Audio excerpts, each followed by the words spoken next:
Hi, I'm Kevin, and today I want to share my top 5 travel tips for caregivers traveling with senior loved ones. By the end of today's video, you'll know how to prevent and overcome some of the major obstacles associated with senior travel. Let's get started.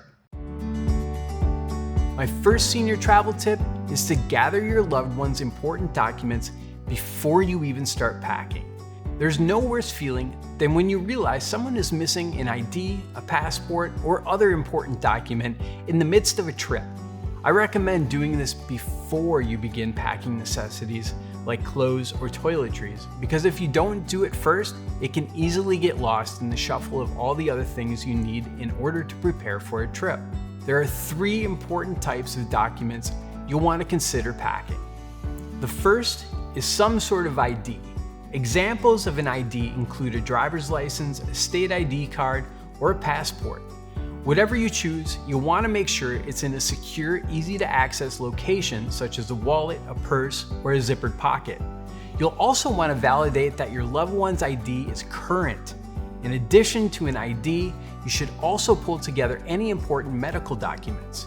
Having some sort of documentation that notes any health conditions, medications, equipment, and their doctor's contact information could be a huge asset in the event of an emergency. And finally, you'll want to gather their insurance information.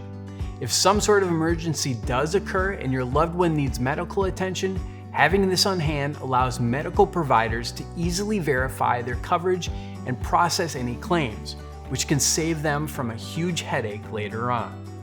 My second tip for successful senior travel is to pack strategically. Anything vital to your loved one's health and well-being, like medications, important documents, and personal care supplies, should be packed in a way that's easy to access. And if you're flying, it's a good idea to pack those items along with a change of clothes into a carry-on in the event that their checked bag is lost. If your loved one uses mobility assistance or medical supplies that take up a lot of space, keep in mind that while most airlines do limit each person to 1 carry-on bag, that doesn't apply to mobility aids, medical supplies, or assistive devices. If you have any questions or concerns about what you can pack in your loved one's carry-on, I recommend checking out the What Can I Bring section of the TSA's website. There you can enter in the item you want to pack to get clarity on which bag it needs to be in or any other special instructions. Just don't forget that when it comes to packing some specific items like medications or aerosols, the TSA requests that you inform the officer conducting your security check that you have medically necessary goods prior to your security screening. And one last thing about packing smart. Depending on the length of your drive, flight, or flights, you may want to pack extra snacks, comfort items, or methods of entertainment. My third senior travel tip is to plan ahead for comfort. Whether you're flying or driving, long hours seated in one position can get pretty uncomfortable, especially for seniors who experience muscle or joint stiffness. If you're driving, you can plan ahead by adjusting the seats so that your senior passenger has plenty of space. You can also set them up with a supportive neck pillow, comfortable blankets, or anything else you think might help them settle in. You can also plan ahead by identifying your driving route in advance and finding good spots to rest, take bathroom breaks, or just stretch your legs. If you're flying with your senior loved one, going for the roomier seat options like the bulkhead seats or seats near the exit row can give them more space to stretch and move around.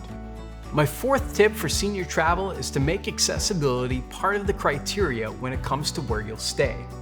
Staying in a new place can be one of the most exciting aspects of a trip, but if your temporary space isn't accessible or easy to navigate for your senior loved one, your lodgings can end up being a barrier you kind of have to work around. As you search online for an Airbnb or hotel, make sure there are features that meet your loved one's specific needs, whether it be bathroom grab bars or raised countertops. If you're staying in a hotel, I also highly recommend calling and making sure your loved one gets a room close to the elevator.